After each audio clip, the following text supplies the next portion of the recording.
Kış geldi, kış kapıya dayandı. Yine camilerimizin en büyük sıkıntılarından birisi sizin de ifade ettiğiniz gibi ısıtma giderlerinin genel bütçeden karşılanmaması konusu.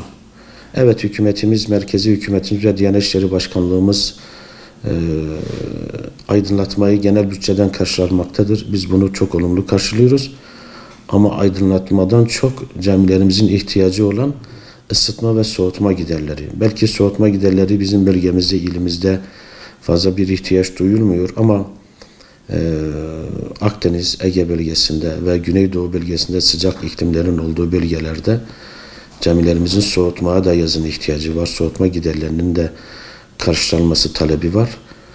Ama bizim en çok acilen ihtiyacımız olan Kur'an kurslarımızın ve camilerimizin ısıtma giderlerinin genel bütçeden karşılanması talebimizi burada yeniliyoruz. Hakikaten çok zor. İmamlarımız bu parayı ısıtma bedenini cemaatten toplarken çok zorlanıyorlar. Cemaatimizin de maddi durumu kısıtlı olan bölgelerimiz var. Belki büyük camilerimiz, merkezi camilerimiz bunu bir nebze de olsa cemaati tarafından karşılanabilmektedir ama bugün köylerde bu durum farklı. Köylerde bir ton kömürün bedeli doğalgaz gitmediği için çok fahiş fiyatlara ulaşmış biliyorsunuz ekonomik sıkıntılardan dolayı. Bu da parasal olarak çok büyük bir meblağa ulaşıyor. İmamın bunun temin etmesi, karşılaması çok zor. Ama valiliğimizin bir müjdesi de var. Ben bunu ifade etmek istiyorum. Bu bağlamda da valiliğimize de teşekkür ediyoruz. Büyükşehir Belediye Başkan Vekilimize de.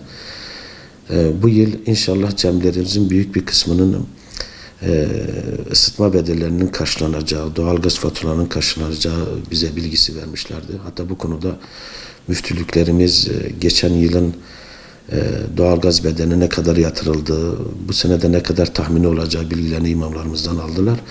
İnşallah Van olarak belki bir nebze bu sorun çözülebilir. Büyükşehir Belediye Başkan Vekilimizin ve valimizin desteğiyle.